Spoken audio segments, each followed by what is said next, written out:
Welcome in, ladies and gentlemen, to episode number 74 of Let's Go Racing with David Starr. Tyler Jones here with you. So glad to have you with us. Coming up on today's show, going to be joined by SiriusXM NASCAR Radio's Davey Segal as we'll get to know Davey and talk about everything going on in the NASCAR world. Plus, we'll have our news and notes segment as well as our Ask David segment at the end of the show. Today's show is presented by TicketSmarter. TicketSmarter came aboard as the practice on David's 08 Ford Mustang, and we want to tell you a little bit more about what they do. TicketSmarter is a national ticket resale marketplace with tickets to over 125,000 live events, including NASCAR and other forms of motorsports. Fans can get tickets to every NASCAR Cup, Xfinity, and Camping World Truck race throughout the season. Visit TicketSmarter.com for more. That's TicketSmarter.com. David Starr joins us right now off of a weekend at Atlanta. David, your first time to race on the new Atlanta. We will get into Chase Elliott's win in just a moment. Before we do, I want to ask you, what was it like? What was the experience like racing on the super speedway version of Atlanta? Man, it was awesome. I tell you, the reconfiguration, the racing surface, just the racing is incredible. You know, I love the old style racetrack there at Atlanta Motor Speedway. I love slipping and sliding and kind of putting it back in the driver's seat. But, you know, racing at Atlanta and racing it like a super speedway, like you're at Daytona and Talladega, I mean, it's just kind of hard to comprehend that, you know, for as long as we raced at Atlanta. I mean, you're slipping and sliding, your tires wore out after 2 laps, and to go there and run wide open pretty much the whole race and draft, it was just incredible. They did a great job with the racetrack. It's exciting. It was just, I loved it. It was unbelievable. Pretty cool. Yeah, no practice and no qualifying. So your first time in the new configuration was the race itself. How quickly did you realize, oh, man, this is a lot different? Well, it was kind of interesting because I stayed there at the Atlanta Motor Speedway in a condo, and it was Friday night. They were having a charity. People could drive on the racetrack. The fans could. And I'm like, man, I should go get in the line and drive on the racetrack so I can make some laps, you know.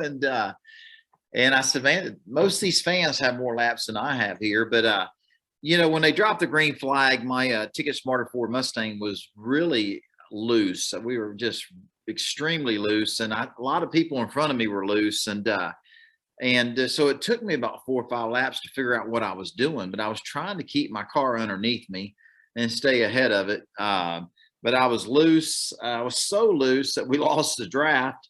And we lost a lap, but Jason Miller, my crew chief, man, first time the caution came out, we came in and tightened it up, needed to tighten it up a little bit more. But after we lost our lap, we got the thing driving really great. And man, I was able to get my lap back, and it was a fun race for us, you know, racing. It's like Daytona and Talladega.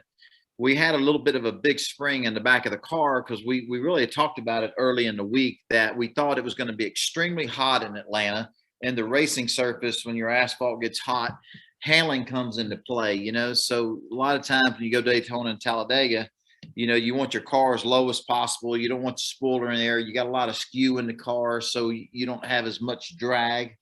And we went there with downforce in the back of the car, bigger right rear spring. And once we got our lap back, got back on the lead lap, running wide open, my car was incredible, drove good, handled well, but we needed another 100 horsepower going down the straightaways. And Jason Miller, my crew chief, kept apologizing to me on the radio, said, hey, man, just give us all you got. We just got too much drag in the back of the car, and we got what we got. But, man, what a fun race it was. It was a lot of fun, and I enjoyed it.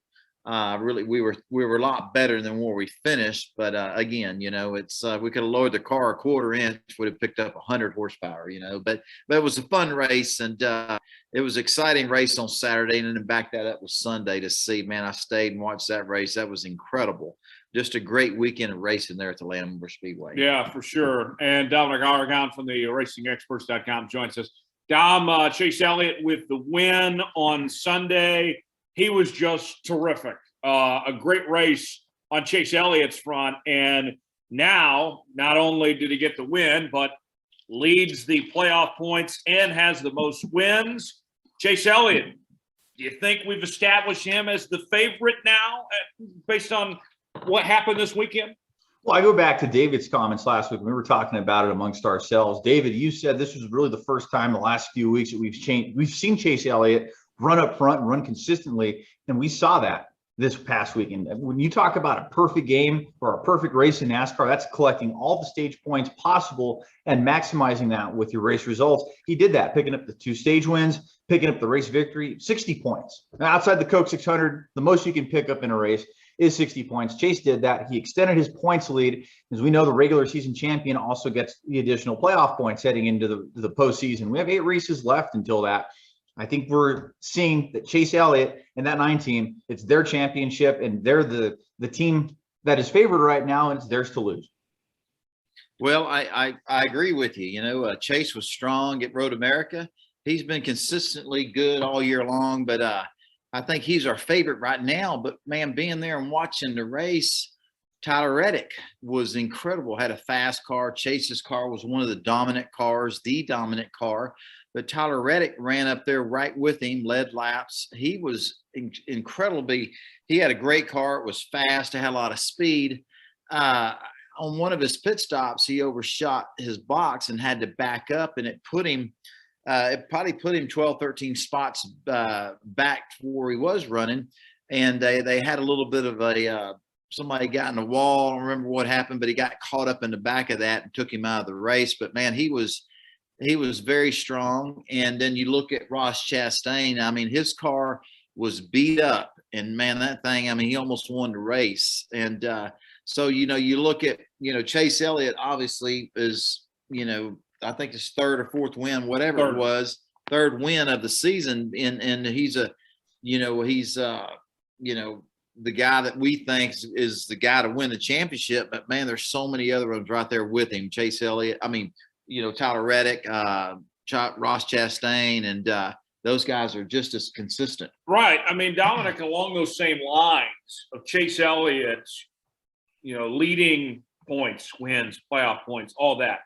With that said, it's not like that it's a big gap or anything. It's not like that Chase Elliott cannot be taken down of some sorts. I mean, there is still a whole lot of competition. This is not like what we've had in previous years where, okay, Kevin Harvick's dominating, or even Kyle Larson at this point last year. Yes, he is one, but beyond that, there's a whole lot of guys still there. This isn't a big gap, I think, between Chase Elliott and everybody else. You're right. We were seeing some consistency from Ross Chastain.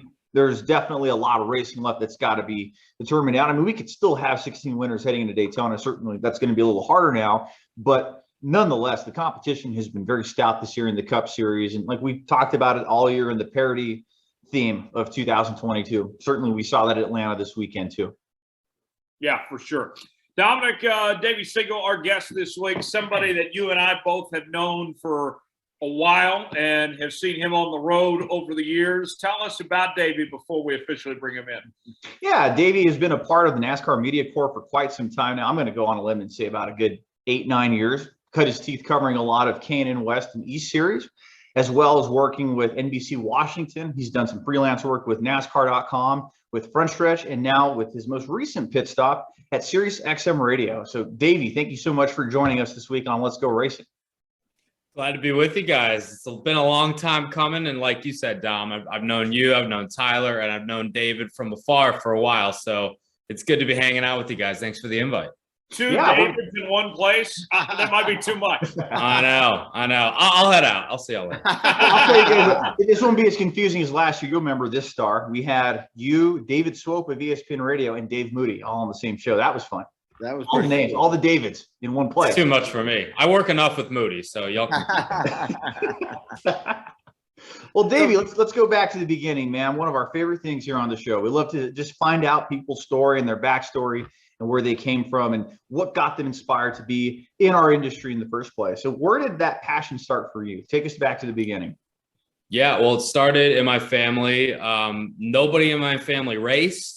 Nobody in my family was really interested in racing until my dad was in college down at Emory in Atlanta, Georgia. And he kind of discovered Road Atlanta, the racetrack, because his friend had a cool sports car took it out on the track for some track days and said, that's pretty fun. Started watching NASCAR, got into that, watching other forms of motorsports. And then when I was pretty young, I kind of latched onto his passion and then grew mine into a bit of an unhealthy obsession. And then one thing led to another. And now you're working in the sport and you guys kind of know how that goes. So growing up in the greater DC area, I grew up in a town called Rockville in Maryland, which is about a 30-minute drive outside of our nation's capital.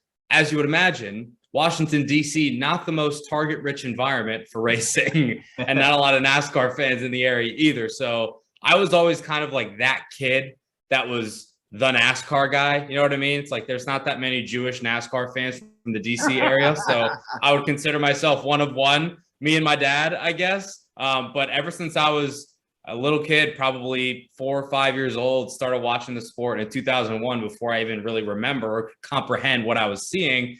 I've been watching the sport every single Sunday, which transitioned into Saturdays and Fridays, and now Monday through Friday and the weekend, 7 days a week, 24/7, 365. You guys know how it is. This sport is all consuming, but wouldn't change it for the world. It is my passion. It is my life.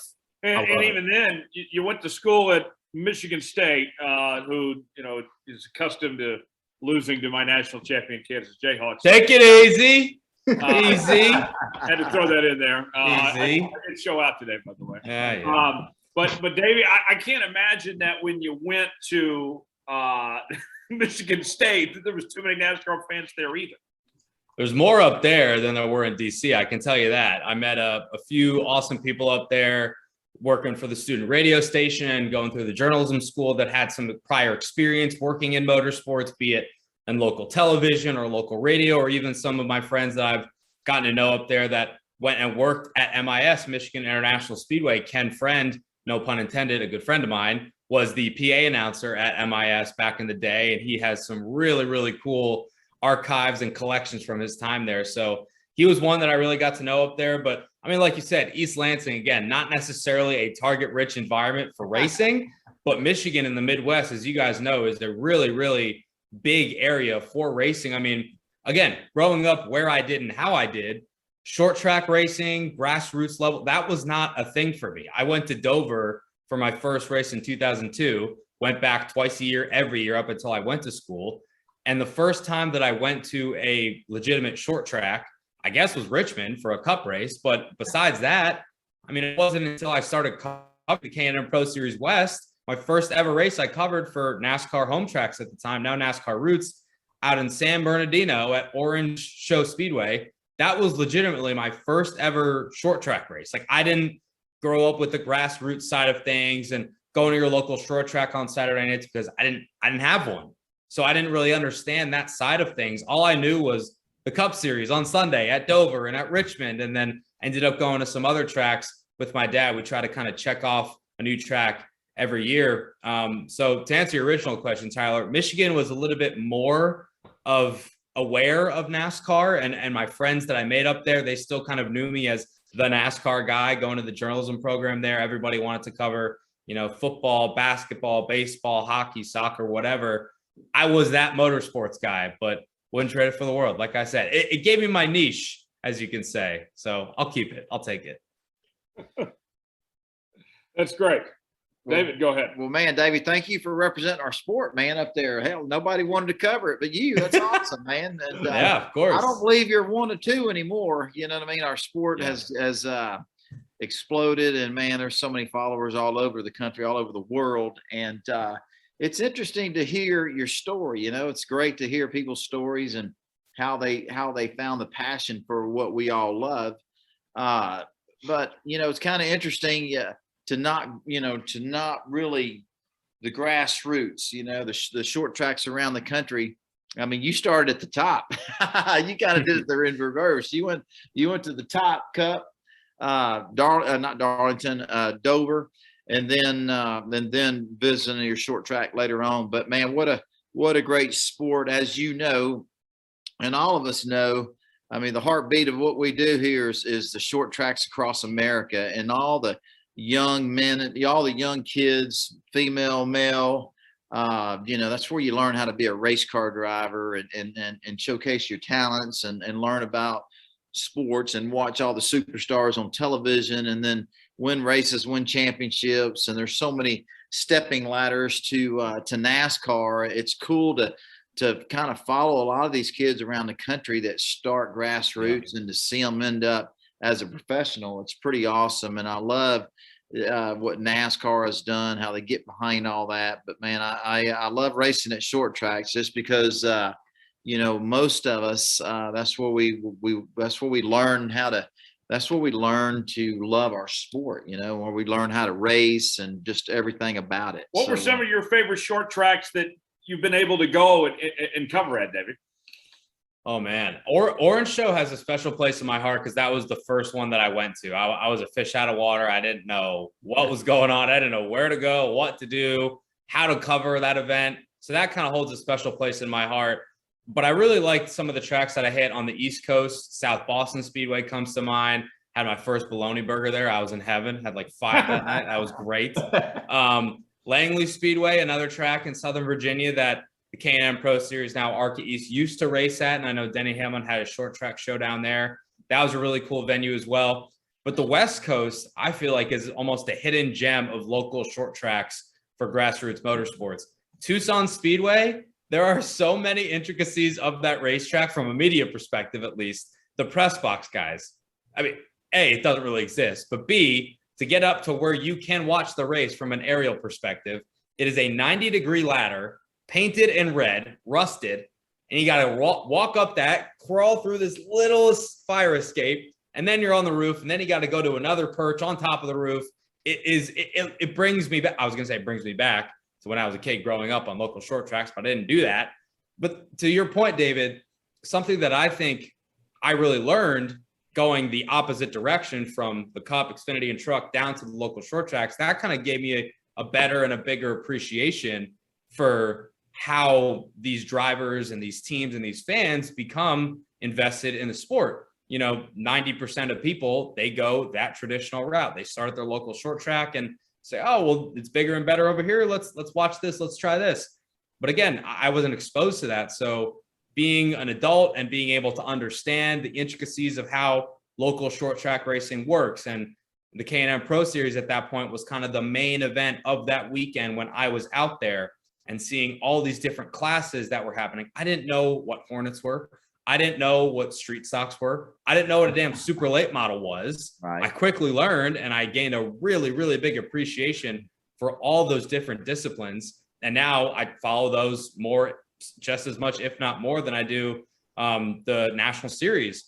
But there was just so much going on at that point on the West Coast, on the East Coast, in the Midwest. But from a NASCAR perspective, there are so many different NASCAR sanctioned racetracks across the country, literally ocean to ocean, that have weekly racing going on. And I mean, you guys know you can watch it whenever, wherever. Flow Sports got you covered, pretty much soup to nuts. But it's crazy to think that, going back 4, 5, 6 years, I knew basically nothing about the grassroots level of motorsports. And now I understand how integral and how important it is to the growth of people like David Starr and even people like me, Dom, and Tyler, right, on the media side, because without grassroots and being able to hone our craft as race fans, understanding things, and also on the media side, getting to know these drivers and getting to know how the sausage is made, so to speak, from a broadcast perspective or just from a media perspective, that stuff's really, really invaluable. So I'm glad that I was able to be exposed to that later in life than most people, because I feel like if I didn't, then I would not have had as big of appreciation for the sport as a whole, motorsports as a whole, as I do now. So like, David, we see a lot of people obviously want to try their hand at racing too. Is there a chance we get to see you behind the wheel somewhere at your local short track? I would love that. Are you kidding? Oh my God. I remember there was this one time I was sitting on a bus going to summer camp because I always wanted to be a race car driver, right? What kid doesn't want to be a race car driver? Absolutely. And then it hit me randomly. I was like, well, I don't really have the financial support. I don't really have the emotional support. I don't live in the right place. I don't know the right people. This probably is not going to happen, right? I'm like 10, 11, 12 years old at this point. It's too late. I would have to move, skip college. My parents, like, it's just not going to happen. And I remember I was like on the bus sitting by myself. I just started quietly crying. I was like, oh man, I'm not going to be a race car driver. This is so sad. I had never driven anything. I had always been like, yeah, I'll be a championship race car driver. I had no chance. I always wanted to be, and I've only gotten the chance to ride in a stock car once at Kern County. I've ridden in a pace car with Corey LaJoie. He took me 134 around Chicagoland. Wow. That's the fastest I think I've ever gone. David, if your car is open, I'm more than willing to strap in and give her a shot, and I'll bring her home clean. You got my word. Well, we actually had that opportunity. Yeah, absolutely. We, I own a racing school at the Texas Motor Speedway. It's called Team Texas High Performance Driving School. And we have NASCAR, stock car, race cars. And anytime you're in town, you want to drive one, it's incredible. That's the best part about my job and what I do when I'm not a NASCAR driver. The racing school is just seeing the fans and the people come and drive our race cars and just seeing the joy, the excitement, the tears, the emotions, and their perspective is amazing. We have men and women and kids, not kids that just got their driver's license that come drive our race cars. We give race car rides, but it's awesome hearing you talk, Davey, about how NASCAR was your passion and how you didn't live in the right area, didn't know the right people. There wasn't a track around. A lot of these people that come to our racing school, my racing school, their story is maybe similar to yours. They just didn't know the right people or how to go about it, but they had dreams. Every little girl, or not every little girl, but lots of little girls, lots of little boys, man, they man, I want to be a race car driver, and then, it don't really ever happen or get that opportunity. But man, when you grow up, go to college, have a career, and then you get a chance to go get in a real NASCAR race car with a racing uniform and a helmet and get in there and drive it at 150 miles an hour. It's brought a lot of tears to a lot of people. And that's the part the gratification for me is to see people love what we all love and enjoy it like we do. It's pretty awesome. So the invitation is open to you, buddy. And I can tell you, Davey, Tyler and I will be your guinea pigs. We're going to be doing this over Labor Day week. So we'll let you know how it goes and what not to do whenever you get the chance to come and do it. Labor Day weekend, I will book a flight for the following weekend. How about that? Okay. Come on, man. Come on. We'll make it happen. I want to go back on that on the short track side of things. David, you grew up racing, obviously, and in some of these places that Davey mentioned, on your vantage points of the short track side of things, how important is short track racing to the growth of this sport and the maturation process of these drivers like Davey's talking about? Man, it's everything. It's the grassroots, to hear Davey speak about it. It's the grassroots. It's the fundamentals of what we do. You learn how to race. You're talking a 3/8 mile, quarter mile pavement track, dirt track, half-mile racetrack, and man, you're talking some of these features are 25 laps, 50 laps, and man, you got to race hard. When they drop that green, you might start 10th or 15th or 20th or whatever, and you don't have much time. And man, this is where you really learn great car control. You learn how to enter the corner. You learn how to get your race car to turn, to get it to rotate in the center and forward bites everything, and you really learn how to race and how to race well, and how to have patience and when to kind of use the bumper. It just teaches you everything. And hearing Davey talk, you learn the fans there are passionate about racing. A driver, a young kid, a young girl that's races, you're somewhat of a local star. People want your autographs, and people, you got hero cards, and you have media at your local racetracks covering it, and you learn how to speak to the media. You learn what your race car needs handling wise, and how to drive it, and how to have a good handling. Everything, all the fundamentals of what we do as a professional, all of us. I learned most of everything I know from my short track days. I think it's critical. It's critical to our sport. And, we're not going to do this forever. Who's coming up behind us, and you see a lot of these young kids that are racing in the NASCAR Camp World Truck Series and the Xfinity Series and some in the Cup Series. These kids are really, really good. great race car drivers, so talented, and to hear their stories and hear where they learn and what types of cars they learn. And I'd say 90% of them will tell you, man, I learned how to race on when I was on the short tracks I grew up on, and I just think it's so critical to the future of our industry. You got to have feeders, where we're going to get the next group of guys in Cup and the next group of guys coming into the truck series. It's going to come from the short tracks across America. Right. You know what I mean? These kids are earning opportunities. They're really good. And somebody said, man, that kid is so good. I'm going to put him in the truck series because, he's so talented, So there's opportunities out there. And I just think the short tracks across America, the grassroots short tracks that we're talking about, without that, I don't think the future of our sport would be big. It's a big deal. So Davey, along those same lines, of the guys that you saw coming up, who were some of the more notable names that you got to see on their rise to NASCAR stardom, guys or gals, whoever that you saw in their early days? Who were those that came to mind? Yeah, a few of them that kind of are in the forefront for me. Derek Kraus, got to know him really, really well. He absolutely tore up the K&N West scene, as did his teammate at the time, Haley Deegan, who's obviously running in the truck series with Derek this year, just coming off the top 10 at Mid-Ohio. Got to know her extremely well. And then on the east side, Tyler Ankrum, Tanner Gray. I was there for Ankrum's first win at South Boston, or Gray's first win at South Boston, excuse me.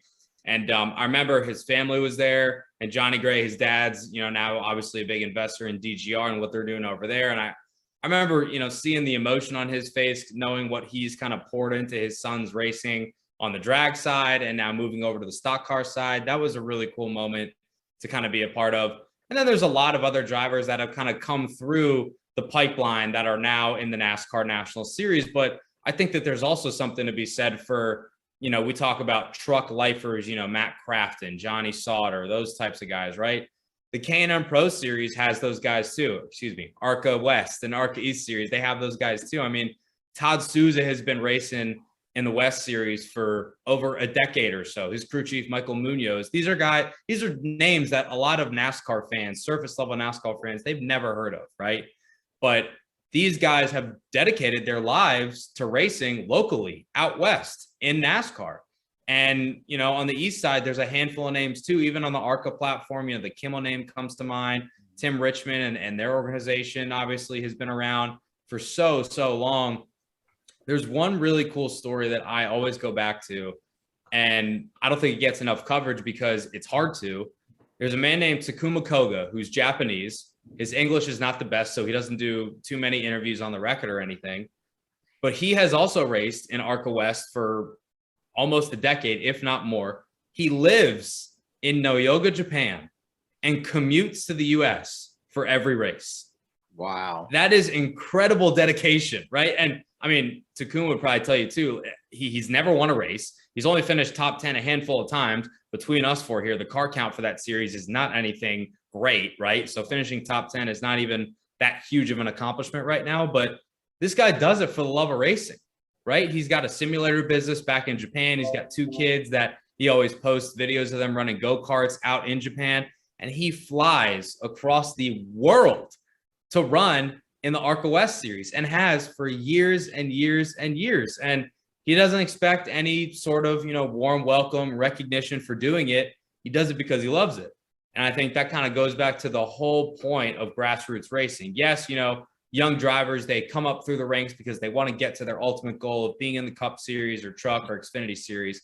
But for all of your Derek Krauses, Haley Deegans, Tyler Ankrums, even look at your Daniel Suarez's, your Kyle Larsons that worked their way up to Cup Series, Xfinity Series stardom and victory lane and championships.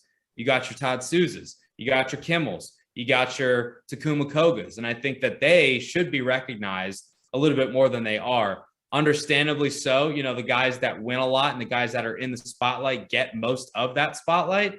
But getting to know some of those drivers that are lifers in those series, so to speak, that really gave me a big appreciation and a big understanding of kind of why they do what they do. And that's just for the love of racing. Man, Davey, I love hearing you talk about the lifers, a lot of these series, and I love I just love racing. We're all passionate about it. When I get done racing on a Saturday afternoon, man, I want to find a short track somewhere close where our NASCAR, where we're racing at around the country, because I want to go sit in the stands, walk through the garage area, the pit area, and see some of these kids racing and meet them and hear their stories. And it's amazing. But one of the things I find intriguing is when I do that a lot, to meet the drivers and meet the families. And a lot of them are really great race car drivers that really, they love the sport. They love what they're doing, but a lot of them don't really have aspirations of going to NASCAR. They're just enjoying auto racing at their local racetrack. And the cool part about it, the stories I've heard over the years, hey, I wouldn't spend this much time with my grandfather or my dad if we wasn't racing. We take care of our race car. We spend a lot of time together after work. I go to my dad's house where there's a shop. My grandpa comes over, and our family is so much tighter because of racing. My aunts, my sister, her husband, everybody comes to the racetrack on Saturdays, and it's a family affair. And man, I love it. Everybody has their the rhyme or reason why they do it, but it's brought a lot of families together across America. And to hear you speak about the lifers and the different series, I just think it's wonderful. So, it's good to hear stories. The racing is great. You look at our superstars of our sport, Kyle Busch, William Byron. There's so Matt Crafton. I was talking to Matt not that long ago, and he races a IMC late model dirt car. I mean, IMC modified. I didn't even know he was doing it. He said, man, David, I'm having so much fun. And even our superstars go back to the grassroots of late model racing. Somewhere where there's a big race, you'll see a William Byron, or you see a Kyle Busch, or somebody there running a race. And it just shows you how cool that is, or what that means to them, that have, a lot of our superstars want to go back to where it all began for them. It's just, but I love hearing you explain the lifers in all these different series. It's not all about, who's going to make it to NASCAR or who's not. There's a lot of great stories that we really never hear about. And man, I loved hearing your story. Yeah. Just for a lot of people, NASCAR is, maybe the ultimate goal, but for a lot of people, it's not. Yeah, and I think that should be celebrated and appreciated in the form of motorsports and racing, because, we understand here NASCAR is kind of the focus, and NASCAR is my passion. David, it's obviously your livelihood. Dom and Tyler, that's what you guys do too. But racing is not NASCAR. NASCAR is a form of motorsports, and it is a series. But racing is a whole lot bigger than that. And I think that can be appreciated on the grassroots level, nationwide and worldwide. Absolutely. Yeah, for sure. And so Davey, transitioning to the big NASCAR scene that you've covered and been a part of the last few years, what's that been like when you've gone from the home tracks to the big tracks and seeing, NASCAR superstars on that front? What's the big difference between covering the big stuff compared to what you see at the home track circuits? Parking, press boxes, Wi-Fi. Oh, Wi-Fi, that's a big difference. From the media side, those are honestly like big things, but just also from a coverage standpoint, it's different. Knowing how I perceived the national series and quote unquote big NASCAR worked, scheduled media availabilities, going through public relations representatives, very regimented schedules for all these drivers. This is going to happen at this time. You got to make sure you go through this person to talk to this person, et cetera, et cetera. Whereas, on the short tracks, on the K&N level, even though it's NASCAR and some of the bigger teams, they have those protocols in place. A lot of the times you would just, like the good old days, right? You just go up to somebody and just shoot the bull, and you would just talk on or off the record, whatever you kind of specified, and do with that information what you see fit. So it was a bit of an adjustment for me, kind of like graduating up, I guess you could say, to the NASCAR National Series, and learning and understanding the intricacies of how that worked, and developing relationships with drivers and team representatives and industry members and stakeholders and things of that nature, which is obviously always an ongoing thing, right? Because you can never stop learning. There's obviously a ton of turnover going on in a bunch of different industries within the industry at large. So it was a small adjustment though, because at the same time, you're still covering race cars, you're still covering these personalities, and what these guys and gals are doing on the racetrack is the same. They're just trying to do the best that they can on any given Sunday, Saturday, Friday, whatever it may be. So the end product is the same, but the way you get there and the way that the sausage is made, so to speak, just differs a little bit as you kind of move up. Yeah. So Davey, how would you evaluate this season? What we've seen, the next gen car we talked about earlier, Chase Elliott coming off that win. I mean, it's been a pretty fascinating season. What's your takeaways from what we've seen so far in 2022?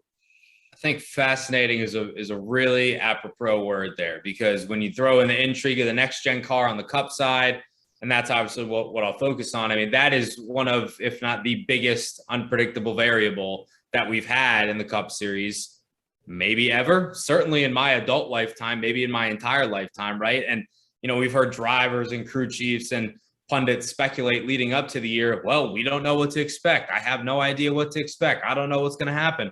And even now, halfway through the entire season, people are still saying, well, I don't know what to expect this weekend at New Hampshire. Maybe it'll be like Martinsville. Maybe it'll be like Gateway, but I don't know. We've never been there with this car. Simulation can only tell you so much. So I think that's kind of a breath of fresh air, though. We've seen a little bit of increased parity with the amount of different winners that we have. Different teams that are accustomed to maybe running in the 10th to 15th range are now running in the 5th to 10th range. I think Trackhouse Racing is one of, if not the major storyline of the year. Obviously coming at the gate super, super strong. Ross winning a couple times, Daniel finally getting to victory lane, Justin kind of transforming that narrative around team ownership and franchising and what that model looks like. And by the way, Michael Jordan's still owning a team in the sport.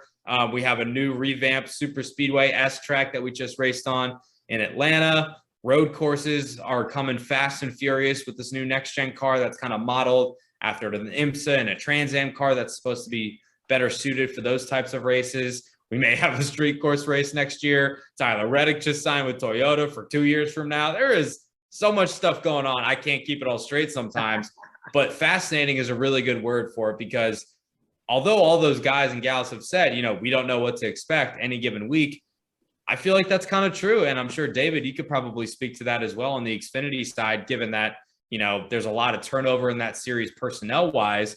I have said for a long time that the Xfinity series is the deepest NASCAR National Series that we got from top to bottom in terms of driver talent and then also equipment disparity. I feel like it's just a really deep field week in and week out in the Xfinity series. And I think the next gen cars kind of helped the Cup Series rival the Xfinity series in that regard this year. Yeah, no doubt about it. But man, just listening to you speak about it, but what an awesome season it's been to date. I mean, there was so many questions and what ifs and how's this, but man, the racing, the product, having this new next gen car with all these questions, at the end of the day, the racing's been phenomenal.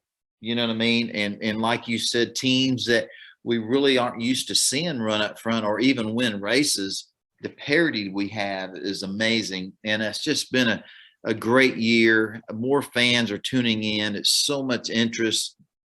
I even think the racing is probably as best as ever been, with the car that was a lot of question marks. And anytime you have a design or a complete overhaul of a race car, there's going to be challenges, and there's going to be learning curves. And NASCAR has done a tremendous job, the manufacturers, the teams, the drivers, the engineers. But man, week in and week out, it's amazing how awesome the racing is, and I love it. I just think we're seeing new fans come in. We're talking about so much news that's going on throughout the week. I just think our sport, man, there's a lot happening, and we used to see 200,000, 160,000 people at a racetrack. We don't see that these days, but man, the curve or the growth of the sport to me has a good curve upwards. And but man, I think the health of our industry, racing, NASCAR racing, the National Series, even in the short tracks, man, it's amazing. When you got Michael Jordan coming into the sport, Pitbull joining Trackhouse Racing, when you have these worldly figureheads. Matt Collins. Yeah. When you have these people wanting to get involved in a sport that we all make a living in and we're so passionate about and we love, it says a lot about our industry. You know what I mean? So it's been an awesome year. We're only almost just a little bit halfway through the season. And man, with all the great news that happened today, the Sunday's race was incredible with Corey LaJoie, what he was doing. It was a feel-good story. I mean, there's just so much great stuff going on in our sport, and I'm just honored to be a part of it. And you guys, you know, Dominic, Tyler, yourself, and you, Davey, I mean, the media side that tells the story about what happens at the local short tracks, about the people that really aren't in the spotlight, and then, you know, you sharing, all of y'all sharing your passion for it. And it's just, I just, man, I'm proud of what we do and how we do and what we're involved in. I think we're all very fortunate and blessed. Yeah, I think you're absolutely right about that. Davey, a couple more things before we get to our news and notes here. Let me ask you, the playoff picture, we mentioned Chase Elliott leading the way, but still some open spots on this, far from settled and plenty of contenders. How do you think this playoff is ultimately going to look when we get this thing started here in a few weeks? Let me make myself clear. We will not have 17 winners. Not going to happen. Not going to happen. I've said it since day one. I'm sticking with it. It's just not going to happen. I would love if it did. I'm here for the chaos, but I don't see that happening. Can you repeat that to Dominic one more time? Yes, Dom. We will not get to 17 winners. We won't even get to 16. I'll go ahead and say that. You got to tell that to David Starr, too, because David and I were on that bandwagon this entire year. David, we will not get to 17 winners. I hear you. You know, Corey LaJoie almost made that, you know, Sunday. Yeah. Man, that was just a half a lap away from us possibly seeing 16 different winners. You know what I mean? And and I don't have it right here in front of me, but I look at Kevin Harvick and I look at Christopher Bell. And I look at Martin Truex Jr., and I might be missing one or another, but there's some really powerhouse teams and championship drivers that haven't even won in 2022. So, I mean, I anything's possible, you know what I mean? So it's I just know every week, week in and week out, it's exciting. And hey, whether they're 16 or 17 or 14, it don't matter. It's just exciting and fun to talk about. Yeah. Fun to watch. Yeah. Ryan Blaney was one that I think is also winless that you didn't mention. So you got him, you got Truex, Bell, Harvick. All these guys are kind of sitting right at or below the cut line.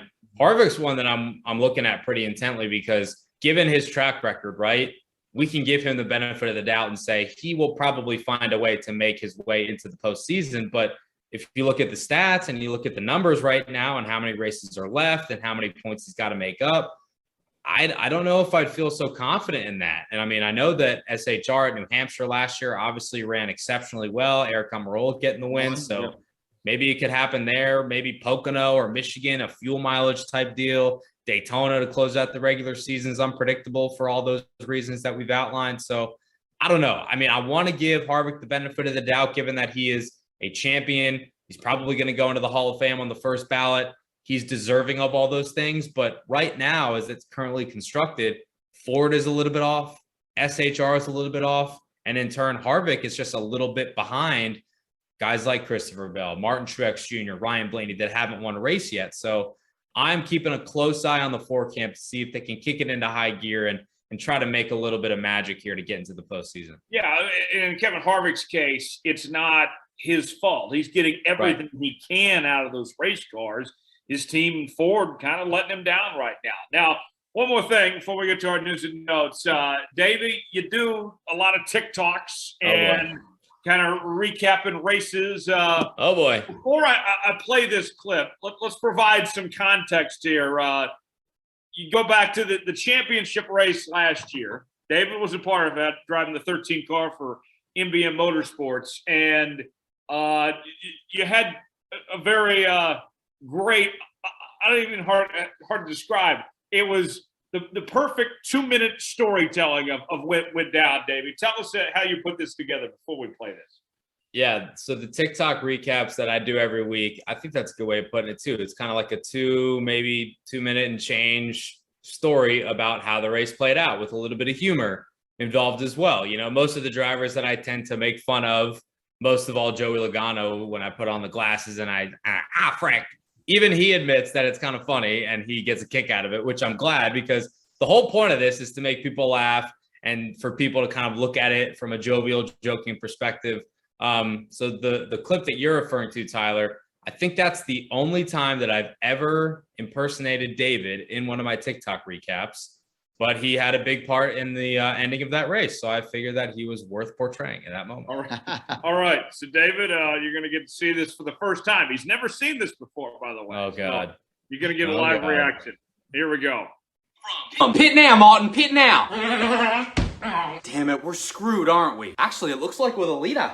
May have gotten kissed on the there. What on your what? Fellas, it is time for Denny to deliver. Man, we just need an adjustment, a caution, something. Did somebody say caution? Yeet. Put it out, debris. All right, boys, this is the money stop.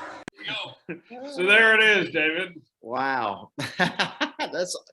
Man, Davey, that's pretty awesome, dude. I mean, wow. I don't know if you've ever said yeet in your life. No, I never have. David's impersonating David's. You know, we just got that synergy going. No, that's pretty cool. Hey, man, looking back on it, you had an opportunity to run some cup races for Carl Long last year. I was driving his Xfinity car. And, you know, for a team like MBM Motorsports, very underfunded, not the best equipment, a lot of passion, a lot of love for the sport. Racing that last race at Phoenix, knowing what was at stake as a competitor, I've been on the other side of it. It's like, man, you don't want anybody to, you know, change the race per se. You know what I mean? And man, you know, we were kind of minding our own business. We're having a pretty good race for our team, for MBM Motorsports and the 13 car. I think we were running 26th, 27th at the time. And the special Bob Menery paint scheme. Bob Menery. Yeah, crazy. But you know, our goal was to try to finish, you know, as the best we could, top, you know, 20th, 21st, 22nd. I think we were 27th at the time, and, you know, somewhat competitive with the people that we were racing. And man, to have you know, I was really so disappointed because it wasn't a lot of laps, 20 laps, 30 laps to go.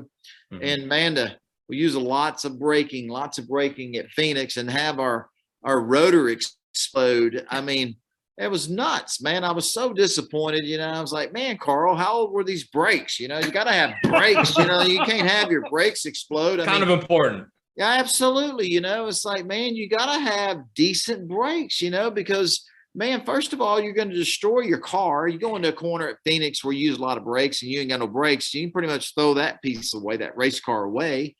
And, man, I was excited because we're going to have a decent finish and to have the freaking left front rotor explode. And I don't know how we didn't wreck.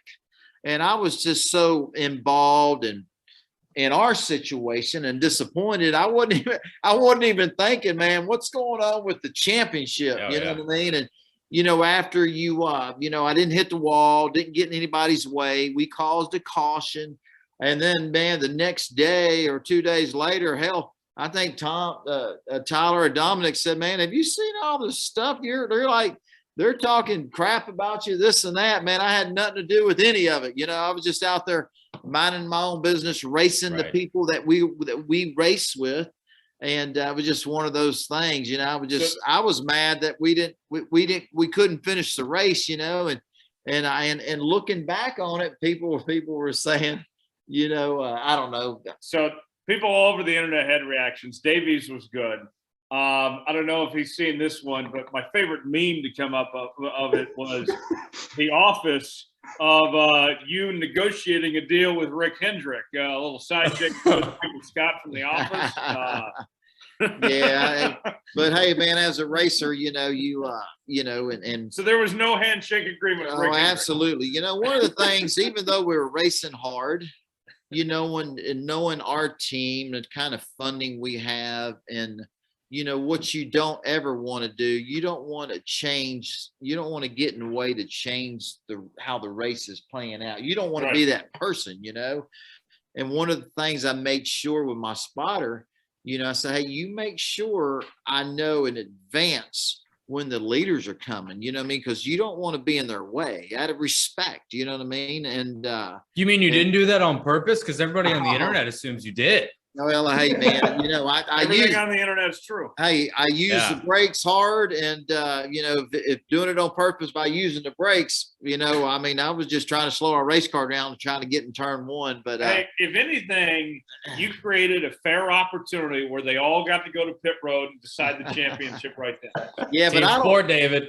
Yeah, I hear you, but I don't even remember who was leading. But Truex was, and I think he was one of the four, right? Wasn't he? Yes, he was. Mm-hmm. And Kyle Larson came out first with the fastest pit stop of the year. So anyway, I mean, you don't want to be part of that, but unfortunately, with the equipment we had, and obviously our brakes wasn't brand new, or that wouldn't happen. You know what I mean? It just, but hey, man, every once in a while, it just happens that way.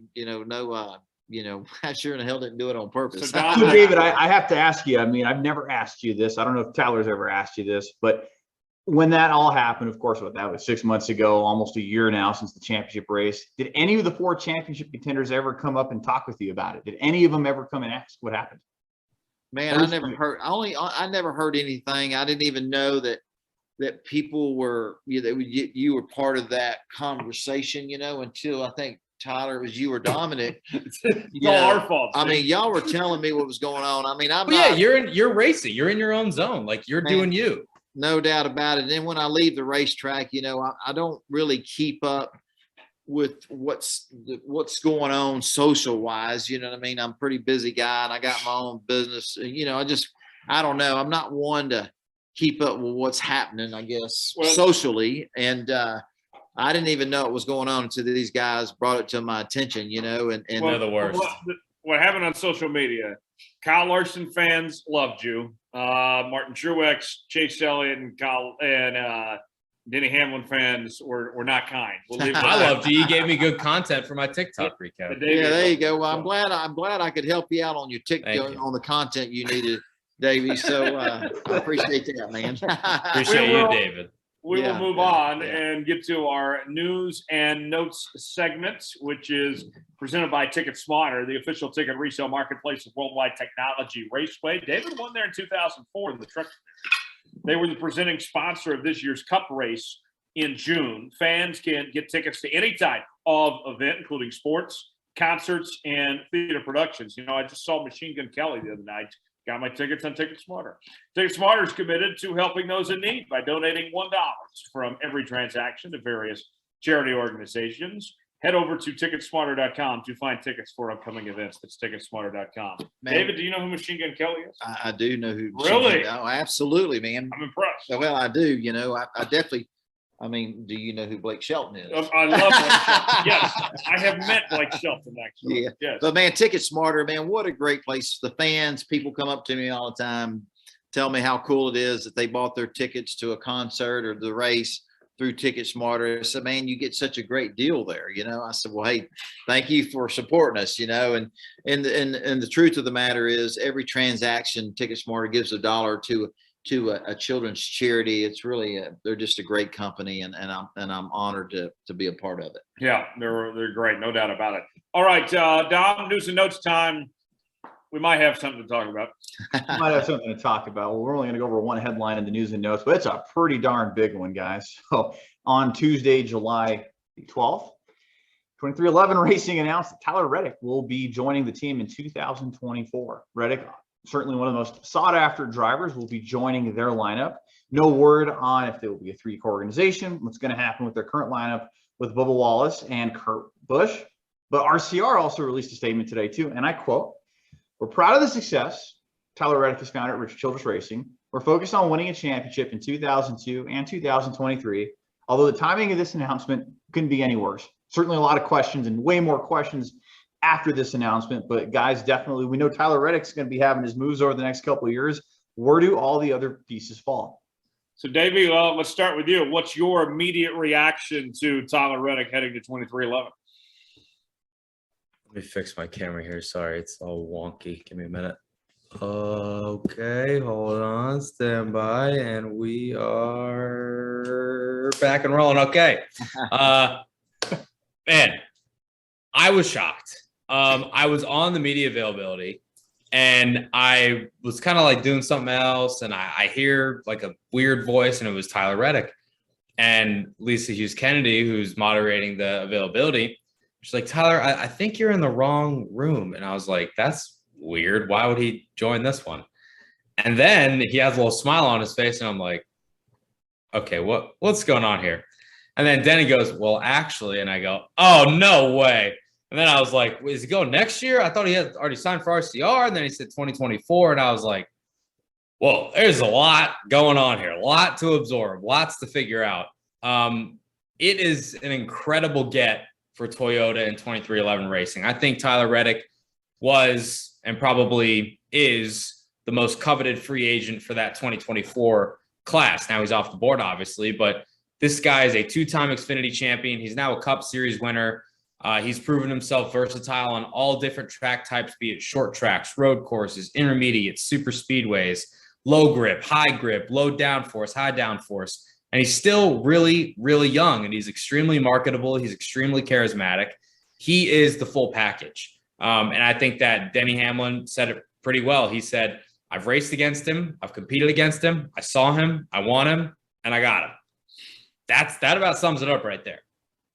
Yeah, David, big addition for 2311. We still don't know exactly if it's going to be a third car or if he's going to take the seat of Bubba Wallace and Kurt Busch. But nonetheless, as big of a get it is for 2311, this is a huge loss to RCR.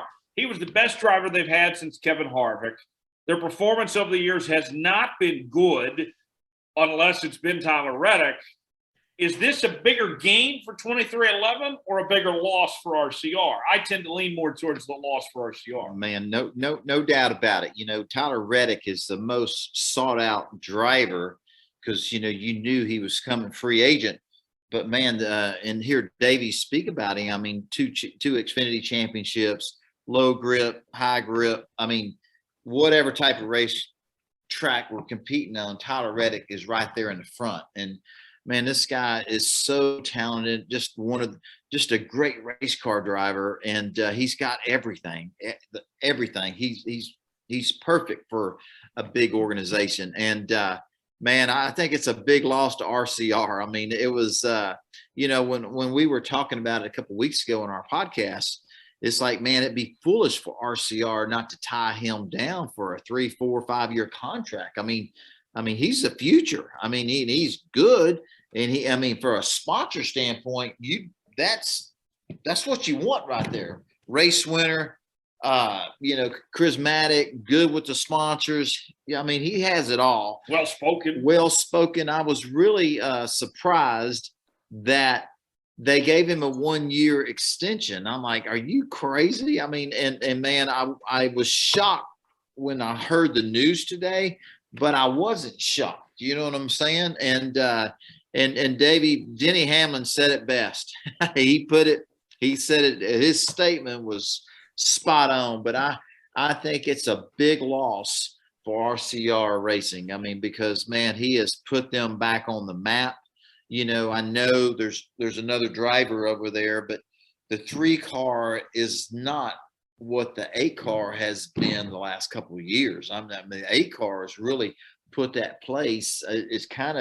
Is their championship opportunity again. You know what I mean? And, as you watch it week in and week out, month after month, I mean, that's a big loss to RCR. Even, who are they going to place Tyler Reddick with? You know what I mean? And even to take it a step further, Davey, maybe I'm reaching a little far on this, but I'll bring Dominic in on this too. I mean, you lose Tyler Reddick, your flagship driver, and there's not an immediate solution there. I mean, no disrespect to Austin Hill or Noah Gragson or any of that, but there's just nobody that can live up to what Tyler Reddick brings to the table here. Dom, I wouldn't be shocked if at the end of the day we see maybe even this be the time for Richard to retire and get out of the sport. Maybe we see this as an opportunity for Dale Jr. to finally get in the Cup level and buy a charter team or something. I think that nothing's off the table now. Now you lose your best driver and don't have an immediate solution. You said it best, man. There's just so many options. There's so many inroads and possibilities that can happen now that Tyler Reddick is going to be out of the picture here in a year and a half.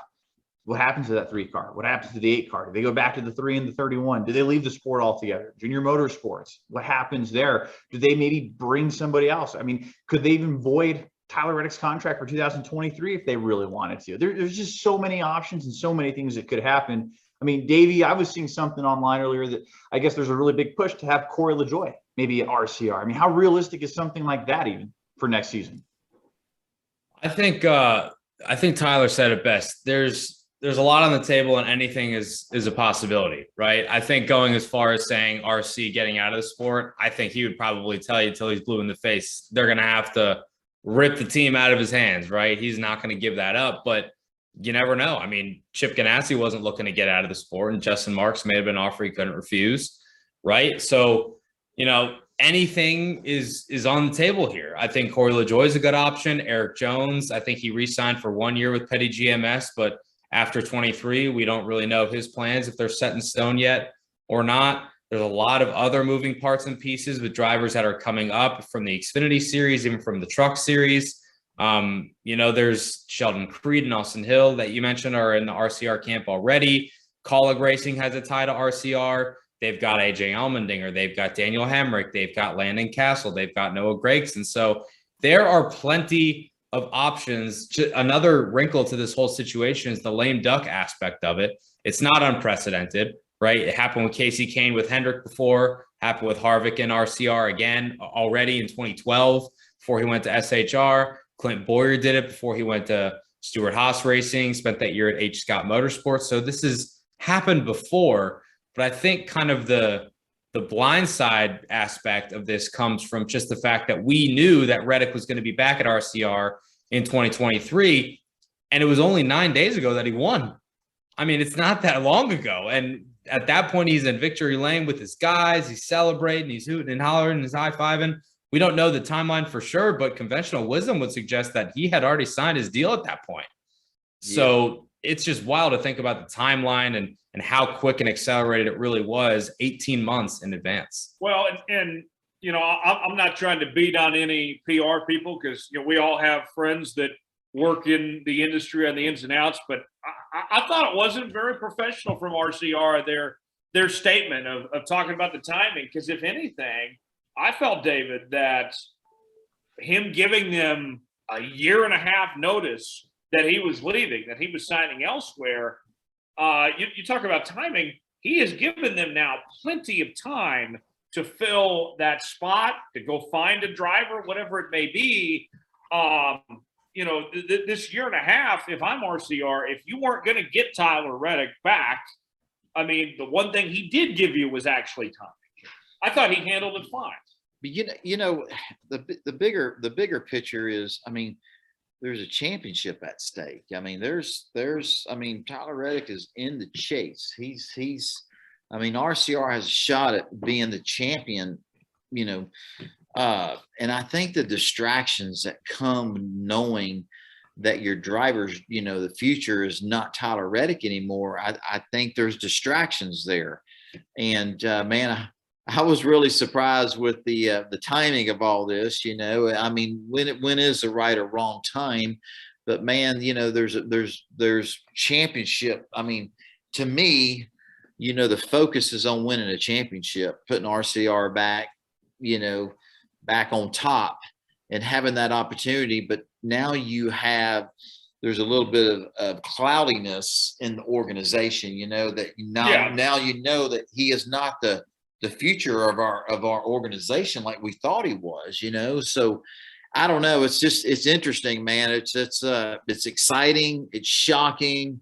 It just kind of goes back to, man, the whole season's been unbelievable with all the different moving parts, and this was just big news today and will be big news the rest. I feel like until the end of the year, And if you thought this was crazy, the IndyCar scene with Alex Palou in that situation of Chip Ganassi announcing that they had opted in, and then he says that he's gone to McLaurin, that team, and that whole situation, and the fake quote that came out in the PR, the press release today. I mean, what a wild day of free agency in motorsports.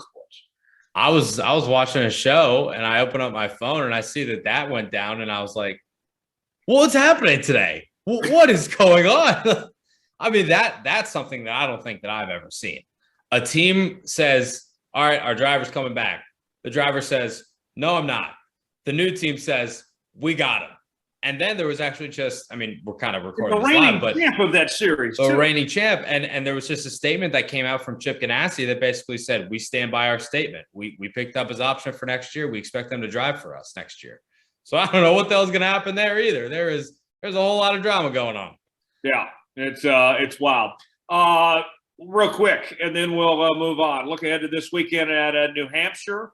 Dom, what are we expecting here, and who's your pick to get it done? Man, New Hampshire's always been a cool track where, weather has affected the race over the years, but we know it could come down to a fuel mileage race. We saw a great race last year. Matt DiBenedetto potentially going to win, Eric Almirola, the impending darkness, and NASCAR calling the race short. I expect some more chaos from New Hampshire this race weekend, and I'm going to pull a David Starr here. I'm going to go Kevin Harvick to get it done in New Hampshire. Okay. Kevin Harvick gets it done. David, who do you like this week?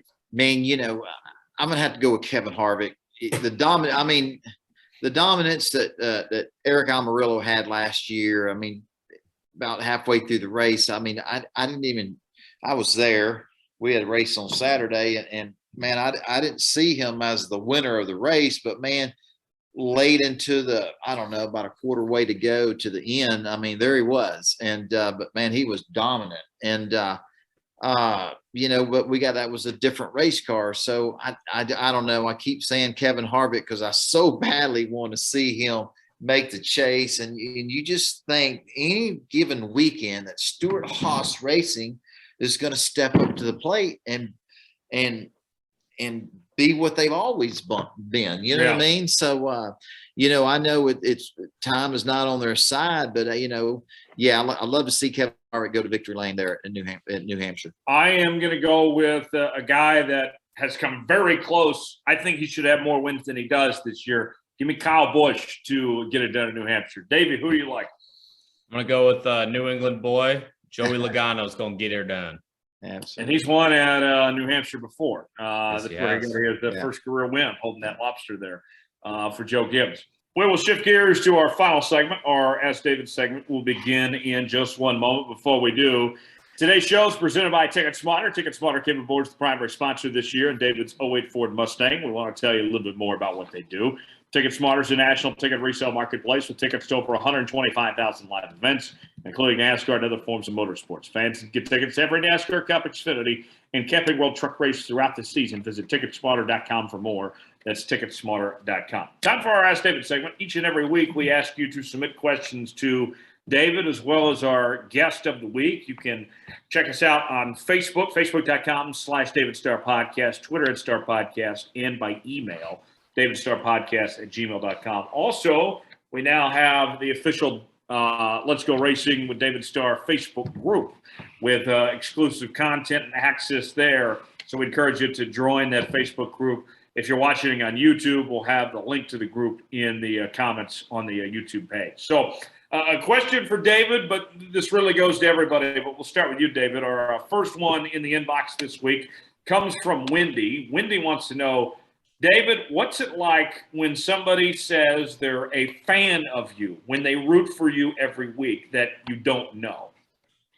Man, I think we all have fans, all of us do, but I always just pinch myself. I'm just a normal guy, worked hard, loves racing, and to have fans, that send you fan mail, somebody asks you for an autograph. You're so honored, you know what I mean? Because is it pretty cool when they choose you as their favorite driver? Well, it is, there's so many great race car drivers out there, and it ain't like we're parking our TicketSmarter Ford Mustang in Victory Lane every week, but man, the best part about our sport, I love the racing side, but without the fans, we don't have a sport. So I love to engage with them, visit with them, and And but man, it's an honor. It's an honor. Sometimes crazy, how the fans are very passionate about who they follow and who they love and who they hate.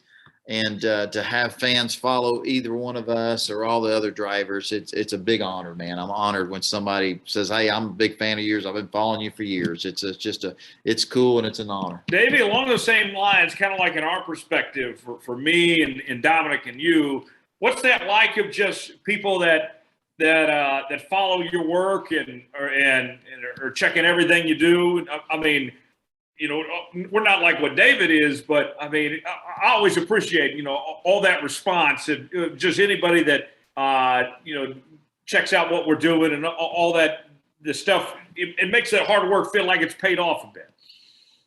Yeah, I think it's validating, to a certain extent. Whether it's people that, say, "Oh, I listen to your show, it's really good," or "Hey, I heard you doing this," or "I read this, it's really great," or "Thanks for all your coverage," or even it's weird for me still, but when I go to the track, people come up to me, they go, "Oh, were you that guy from TikTok?" And I'm like, yes, I am. And they ask for selfies. It's kind of weird because I'm like, why do you want a picture with me? There's like Parker Kligerman walking right behind me. That happened one time. But yeah, it's validating. I think in any line of work, when you put your heart and your soul into it, and you're trying to get people to listen, watch, read, whatever it is, when they do that, it feels good. So validating is probably the word for me. Dominic, I think you're the only one of us not verified on Twitter, but there are people that love you. Oh, no, I'm not. Oh, okay. We got to get Davey verified. We got to get Davey verified before. Yeah, I need it. Yeah, I'm not big time enough. Hey, everybody's verified on this deal. We might not Dominic. Not Dominic. I don't, not me. I will say one of the coolest things, this was at Atlanta 2018. I had a fan come up to me and ask, "Well, who do you work with?" You could see I was wearing the annual credential, the hard card, from the racing experts. He goes, "Oh, I know about you guys. I read some of your guys' work. I see your stuff on Facebook." And I thought, wow, that's pretty cool. I didn't even know this guy. That was really cool. And even doing stuff with this show and getting to work with David and Tyler every week. There's been a few occasions. The first time was Phoenix last year for the March race. I had a fan come up to me. He goes, "I know who you are. You're Dominic. You do the podcast with Tyler and David." I'm like, "Yeah, that's me." And I appreciate it. And he's like, "Yeah, I really like what you guys are doing." And even a few weeks ago, Tyler, at the track in Texas, there was a fan that had recognized me in the condo elevators on the way to and from Mark Tate's condo, who we spent a lot of time with. And we've done the show with here from time to time. Like, "Oh, yeah, you do the show with David." Yeah, I do. So, yeah, it's pretty cool. You're right. I think Davey has a good point. When you put your heart and soul into it, I think people respond to that and people know that you care. And it makes them care. And Tyler, let's be honest, that voice is very recognizable. I'm sure you have many people that recognize you, not only for your work here, but in other stuff that you do, the Jones Report, all the stuff, all the projects that you have your hands in. Yeah. What's funny to me is reading the comment sections of whether it's the YouTube comments or my mentions on Twitter, and most of the time it's positive. Occasionally you do have some haters out there, but as long as they're watching one way or the other, that's what matters. So, but I appreciate the haters, the losers, and everything in between. We're very grateful. We can't do this without people that watch and listen and all that. So, this at the end of the day, it's what we do is for an audience and people out there, and we appreciate you guys so much. Next question comes from Steve. Davey, we'll start with you this time. Steve wants to know, question for all of us, who is the best NASCAR driver to never win a cup title? We start with you, David, because this is a divisive conversation between Dominic and I. So you go ahead and lead the way here. With all due respect to Mark Martin, I think it's Denny Hamlin. Yes! No, Davey. No, wrong team, man. Sorry. No. Sorry. Yes. That's the correct answer, Davey. No. Thank you. Oh, Davey, I have so much respect for you. Like, I lost a couple pegs there. Come on. What are you going to do? Yeah. Davey, I'm so glad you're here. You backed me up that we're not getting to 16 winners and that Denny Hamlin's the best driver That's never right. won a title. That's right. I mean, come on, Davey. 5 times you have a guy that goes and backup champion, right? Second place in points, 90, 94, 90, that's not a thing. 2009. Well, I guess second place is first loser, but Mark Martin was the runner-up 5 times, 40 wins, won 5 races at 50 years old. I'll be impressed if Hamlin can do that at 50. Hamlin's already got more wins and more Daytona 500 times. Exactly. More wins already for Denny Hamlin. And I think especially in this day and age, in this era of motorsports and how the champions decided, you can't value points finishing positions. You need to value wins and you need to value championship 4 appearances. I know that you can't really compare those to Mark Martin's era. And I will fully admit that recency bias plays a factor because I grew up watching Denny Hamlin. I also grew up watching Mark Martin, but kind of towards the back 9 of his career. But given the way that the Cup Series is currently constructed, Denny Hamlin has had oodles and oodles of success. And I think driving wise, his legacy is obviously going to extend far past that with 2311 Racing. But I think Denny's the best driver to never win a Cup title. I do. Okay, and David, is it Denny? Is it Mark Martin? Is it somebody we didn't mention? Well, I always thought it was Mark Martin, you know what I mean? Because thank you, David. Thank you. The reason why I say that, because Mark's retired. Denny Hamlin, I believe, is going to win a championship. And I don't even think he's going to be in this conversation, but he is right now. But I remember one of the races I won. Mark Martin was the first one in Victory Lane to congratulate me. I just think he's a class act. But what I really, really respect about Mark Martin is how great of a race car driver was and what a great chassis man he was. He knew what he needed in a car. He knew what he wanted the car to do when he entered the corner. He knew how he wanted it to turn, and he knew what springs and shocks. And I was always I watched him a lot just because he was so good, and he could really help his team give him what he needed to win in a race car. And just the respect. He's a good friend of mine. And it's amazing, how good Mark Martin was and all the wins he had with Roush Racing. But it's amazing that he never won a championship. It's hard to believe that, but I believe that their 2 names, Denny Hamlin and Mark Martin, won't be part of this conversation eventually, because I really feel like Denny Hamlin will have a championship before his career is over with. He's too good. The organization he's with, Toyota, they're just a championship caliber team. And, and for Denny's sake and Toyota and Joe Gibbs Racing, I hope Denny has a championship, more than just one, because, man, can you imagine being Mark Martin? How do you sleep at night? He was so good, won so many races, and never winning a championship. I know that still bothers him. You know what I mean? So I hope it doesn't happen to Denny Hamlin. I hope he gets his championship eventually. And, so you can't put them in the same group. so Davey, along those lines, as good as Denny is, and we've seen some of his best racing over the last few years, we know that he's in the back end of his career now. What do you think are the odds that he doesn't win a title before his career finishes at this point? Percentage wise, I think the odds are good that he doesn't win. That's just like looking at the facts, right? He's with Joe Gibbs Racing. They're perennial title contenders every single year. As long as you get to the championship 4, you got a 25% chance, right? But he has fewer years ahead of him than he did last year, right? Time's running out. And I think that he understands that. I think that there's something to be said for where his mind's at and where his head's at and where it has been at on the racetrack and off, talking about 2311 Racing and how much he's focused on that. He says publicly, and, you got to take him at his word that he's fully committed to driving the 11 FedEx Toyota for JGR. But when you run into Ricky Stenhouse Jr. under caution to show your displeasure for what happened to the car that you own, you got to question if your head is 100% in the game for the car that you're driving. So with that being said, I think that Denny Hamlin still should be among your title favorites, probably in the first sentence. Even though he's 20th in points right now, he's still got 2 wins. Chris Gabehart is still one of the best crew chiefs in the garage. And the 11 team on pit road is one of the most consistent ones as well.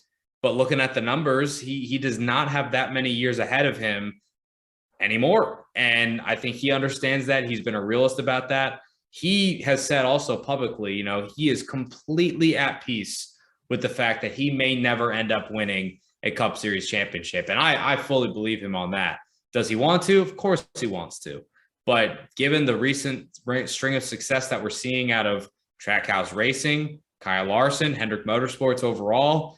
I mean, I think, if I had to put a number on it, Denny probably has 2 to 3 really good years and good shots left at winning a title. The clock is ticking. And if he doesn't cash in, he might just be the next Mark Martin. Well, Dominic, there's another factor in all this, too. When Denny was on the Dale Jr. download a while back, he said that he wants to stay in the 11 JGR Toyota if FedEx stays. But if FedEx leaves, then he says he would race for his own team, that he would look at that as an option for 23-11 if that unfolds. I think it's very hard to imagine. Now, granted, they've taken some big strides this year, but 23-11 being championship worthy of sorts, and Denny Hamlin making a move over to there. If he's going to win a championship, it's got to be with Joe Gibbs, I think. I think so too. And like you said, that time's running out. I think he even said on that podcast, and not often do you get to see a driver start and end their career with the same car number, the same team, the same sponsor. And I think he really, truly does want that, but it's a matter of time. I mean, realistically, guys, are we looking at maybe 2 or 3 more years of a competitive Denny Hamlin? We tend to see drivers start falling off in their mid to late 40s, and that retirement age seems to have moved up for a lot of these Cup guys. And I think Jeff Gordon set that trend in 2015 when he stepped away at about 42 years old. And we're seeing guys kind of follow suit. Carl Edwards at 36. Denny's on, I don't want to say borrowed time, but there are certainly more races behind him than ahead of him. Yeah, I think you're right about that. Guys, we got to go. Davey, tell people where they can find all the work you're doing, whether it's with Sirius or on social media and everything. Where's the easiest way to find you? You can just search my name on any platform. You'll most likely find me there. Davey Center on Twitter, Davey Segal on Facebook, Davey Segal on TikTok as well. You can go back and find the David Starr escapades from Phoenix last year. And also follow us on Twitter, Facebook, Instagram at SiriusXM NASCAR. And you can hear me every weekend as a host of Loose Ends, replaying some of the best interviews from the week on Channel 90. So hope y'all tune in. Hope y'all stick around. And I appreciate you guys having me. I know it's been a long time coming, and I'm a frequent listener, so I'm glad to finally get on the other side of things. We loved having you here. We go around the room real quick. Dominic, what's going on with you this week, man? I'll be up here in Santa Fe, just kind of getting things done around the city and covering the race weekend remotely from New Hampshire. And hey, we appreciate you guys. We know the fans, you guys are listening. You're interacting with a lot of our stuff on social media. You guys have been seeing we've been doing a lot of giveaways. Well, our next giveaway is a Michael McDowell relic card. So all you have to do is just follow our Twitter page for the rules and details on that. And all you have to do is just interact. You might be the next big winner. We've been giving away a lot of autograph stuff this year, so we're happy to continue to do it. And like Tyler said earlier on, interact with us on that Facebook group page, the Let's Go Racing podcast group on Facebook, where we love to interact with all of our fans out there. And Davey, open invitation there too. We'd love to have you in the group. I'll be there. Awesome. Right. David, what an honor it is, man. It's cool to have you on our podcast. Thank you for joining us. And we really appreciate your insight on things. And, you know me, I got a couple more days working at my racing school at the Texas Motor Speedway, and then head to Loudon. Can't wait to get in my Ford Mustang and to race again Saturday. It's going to be a great race. Loudon's always exciting race, and man, I think it's going to be a great race weekend, and not only an Xfinity Series, but man, the Cup. You know, it's there's a lot at stake on Sunday, and I'll be tuning in and watching. And man, we appreciate all the fans tuning in, watching our show. It's we love what we do, and we surely enjoy giving y'all our insight. And Davey, thank you for joining us, buddy. Thanks for having me, David. I appreciate it, guys. Absolutely. I am staying around here in Dallas this week, but the Summer of Jones rolls on next week in Phoenix. So looking forward to that. And we thank you, the listener, for joining us here on today's show. As always, subscribe to new episodes of Let's Go Racing with David Starr, out each and every Wednesday. Apple, Spotify, Google Podcasts, and YouTube. Subscribe, hit that like button. We certainly would appreciate it. Leave us a 5-star review, or don't leave us one at all. And you can check us out on social media, facebook.com/David Starr Podcast, Twitter Starr Podcast, and by email, davidstarrpodcast@gmail.com. For Dominic Aragon, Davey Segal, and David Starr, I'm Tyler Jones. Thanks so long. It's been another edition of Let's Go Racing. See you next time.